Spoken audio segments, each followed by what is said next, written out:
Welcome to NFL World when NFL starts and ends. I'm your host Jacob, and welcome to Deep Dive. This is the series where we go through every division of the NFL and we talk about the good, the bad, and the downright ugly. In this episode, we have the AFC West, consisting of the Chiefs, the Chargers, the Broncos, and the Raiders. Let's begin in Arrowhead, or I guess the whole HA, whatever stadium in Arrowhead, which it's still confusing to me. The Chiefs were frustrating to watch on offense this year. Sometimes they could move the ball, but it was more of like Mahomes' heroics. And a lot of times they couldn't. They could run the ball pretty well. The offensive line was a disaster.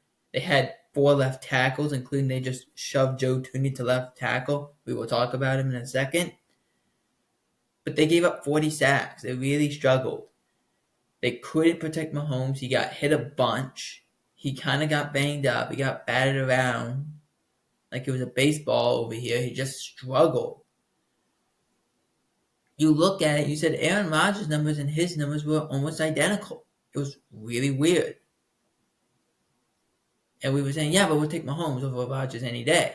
Look at the numbers. They're almost identical. It's scary to think about. Like I said, they could run the ball. They struggled in the passing game a little bit. Travis Kelce had a lot of drops this year. Not normal for him. I understand the Rashid Rice injury happened. They brought in Nuke Hopkins. It didn't really do much. Xavier Worthy, they struggled hitting the deep ball with him. It was just on and on and on. And that's basically what you get from a Matt Nagy offense. It's going to be a difficult, put together performance. It just always is. That's what was happening. Defensively, they looked really good. Until the Super Bowl. There was problems. They couldn't get pressure. Didn't matter if they brought 4 or 5. That offensive line, the Eagles, was too good. But the Chiefs made it a point of emphasis. Stop Saquon Barkley. We said stop Saquon Barkley at all costs. And they did. They did. The problem was their corners were one-on-one against Devontae Smith and A.J. Brown, and they couldn't stop Jalen Hurts' runs. That's what happened. They couldn't stop the 2 receivers, and they couldn't stop Jalen Hurts from running. They could stop Saquon. They couldn't do anything else.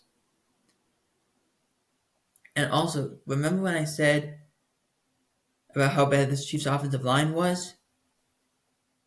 They didn't get blitzed one time in the Super Bowl. 52% pressure rate. They didn't get blitzed one time. They rushed 4, the Eagles did. They rushed 4, and they just attacked Mahomes. As they say, they pinned their ears back and rushed. And that's exactly what they did. And Joe Thuney, who we brought up, yeah, they just traded him away to the Chicago Bears for a 2026 6th-round pick. They just gave him away. So you have an offensive line that right now consists of Creed Humphrey, the center, Trey Smith, who they franchise tagged, and Jawan Taylor, who's an okay tackle. But the left tackle and left guard are complete mysteries. They've said that Kingsley Sue-Mattea is probably going to try to play left guard. He is the rookie left tackle, and he just was terrible at left tackle. Hey, he played at BYU. This is a lot different than BYU. So you got that issue. And the last part I want to say about this, they got a lot of free agents on the defensive side of the ball. Nick Bolton, the outstanding middle linebacker, Justin Reed, their safety, Charles Omenihu, who is their defensive end, who was really good this year. It's just Wharton, who played a rotational role in the interior defensive line. A lot of people who help this team. You don't want to be in the situation of we have to replace the guys who left and then replace the guys to make our team better. You don't want to be in that situation. But you might as well be, as you have at this point 4 days before I'm going to call it poaching period, the legal tampering period, or what we'll call the poaching period where on Monday every team can go and talk to free agents on other teams and not get in trouble for it. Now let's move on to the Chargers. This is the Jim Harbaugh effect. They emphasize offense, offensive line specifically, and then they emphasize the run game, and then they bring a great defense. They brought in Greg Roman as the offensive coordinator, helped the ground game out, helped the offensive line out. They brought in Jesse Minter, Jim Harbaugh's defensive coordinator at Michigan. He took over the defense. Their defense was amazing. They played great defense. They stopped the run. They made you have to play through the air, and they beat you in the air. That's how good they were.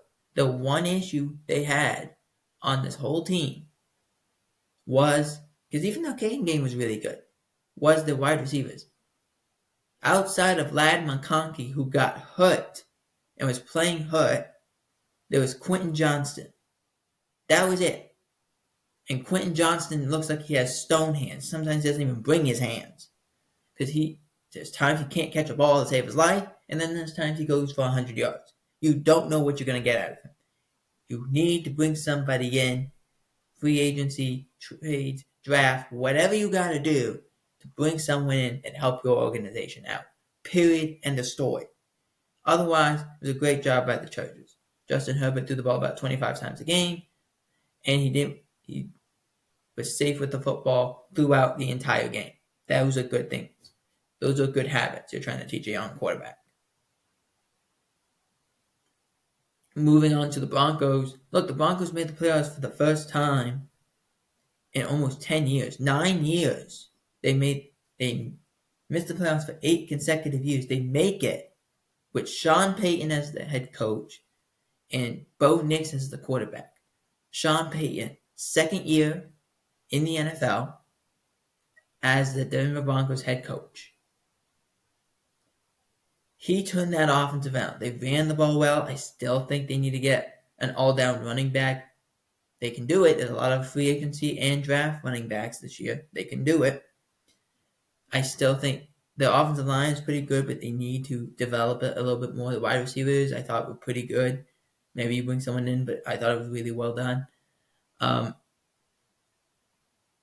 Bo Nix needs to relax a little bit. Sometimes he's a little too antsy. He misses some throws he shouldn't miss.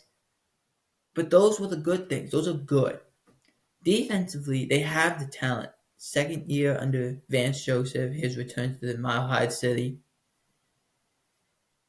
But they struggled. They really struggled against good teams. Let me explain what I mean by that. When you are a fourth place team in the division, you have a fourth place team schedule, meaning you go against all the bad teams. So for 8 straight years, they went against bad teams and were really bad. The Broncos were. This year, they actually played well against the bad teams. They beat the bad teams. The problem was when they went against the good teams, they were not very good. They lost those. They had the number 1 ranked defense when they played bad teams. Well, when they were against good teams, they really struggled. So you have to emphasize that. They made the playoffs. They scored first in the playoff game, and then they just couldn't do anything. Some luck, some issues, absolutely. But there was definite problems. But you have to give props where props is due. They made the playoffs for the first time in over 8 years since they won the Super Bowl. That's important. They just have to be a lot better moving forward.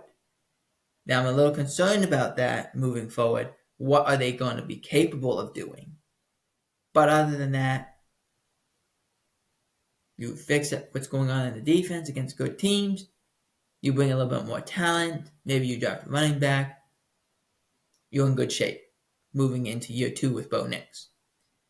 Final things. We have 3 restructures. 2 of them came from the same organization. The Cowboys restructured CeeDee Lamb and Dak Prescott, creating over $56 million in cap space. You hope that means they're going to be going and getting free agents, not like they did last year where they didn't do a thing. You hope that because they need a lot of help and you can't get it all in the draft. So you hope they spend a lot of you hope they get a lot of free agents this year to help this team get a lot better under new head coach Brian Schottenheimer. And then the last one was Deshaun Watson. His contract got restructured to they saved $36 million with that restructure. This is more because they're planning to cut him next year. They got to try to get him off the books as fast as possible because they're still going to owe a lot of money. But if they restructure him now and then cut him next year, they'll handle that. Deshaun Watson probably played his last game in Cleveland, probably his last game of his career, unfortunately. Tearing his Achilles not once but twice in 3 months. That's really unfortunate, and it doesn't look like he is going to play. So what do the Browns do? Well, they got to bring somebody in, sign someone cheap, maybe draft somebody. Something has to happen in order to make this Browns team look plausible to make the playoffs. Something has to happen. I will want to say before we jump into the franchise tags, Joey Bosa was released by the Chargers, saving $25.36 million. How this works is I'm going to simplify it for you. You have a salary and you have a bonus money. Bonus money is what the player is owed no matter what. Salary is what a player is not owed but has to play for. So Joey Bosa took a pay cut last year to move money to his bonus, so he got paid last year. This year, he doesn't have any bonus money, so they could just outright cut him and save the $25 million. Now, they absolutely can bring him back on a cheap one-year deal. They absolutely can do that. But if they choose to do that, that $25 million does not go back to Joey Bosa. No, it does not. It is the team's because it's ended. It's gone. Bye. It's whatever he would get on the new deal, he would get. That's what would happen. I think it's more likely he goes to San Francisco, plays with his brother just across the bay, though. But also the Raiders could be an option. We'll see what happens. All right, the franchise tags. We mentioned the one with Trey Smith. The other one is T. Higgins. Both of these deals, they're very expensive contracts. When you make a franchise tag, you owe all that money. That's the only difference between a salary cap or a salary and a franchise tag is a 20. Let's use the T. Higgins number because I'm not so familiar with the Trey Smith number. It's $24 million. That $24 million is guaranteed by the Bengals to go to T. Higgins. The $21 million last year was guaranteed by the Bengals to go to T. Higgins. He's not going to take anything under that. He won't. He's going to at least say, I want 24.1. Because that's what I'm getting 24. I think it's 24.4 he's getting on the tag. That's what he's going to take. He's going to want that. He's at least going to want that moving forward. Because he's looking at it and saying, look, I've been tagged twice. I can get tagged 3 times in my NFL career. I've been tagged twice already. I might just sign the tag, get the 24, become a free agent next year. Or wait till you hit me with a big long-term deal. I could do that too. Let's see what happens moving forward.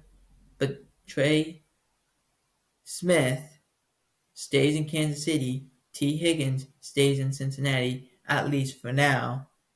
But we'll have more information about that moving forward. I want to make this is the final note. We will have a show on Monday. It will be deep dive of the NFC North. After that, 12 o'clock, we will be doing all the tampering, window, poaching stuff all on YouTube. Won't be on Rumble. Just be aware of that. All streams but all like within more like stream shorts than anything else. Just be aware of that. That all happens on Monday after 12 o'clock. Let me know in the comment section what you liked about this deep dive episode, and let me know what do you think I should go more in depth on in the AFC West.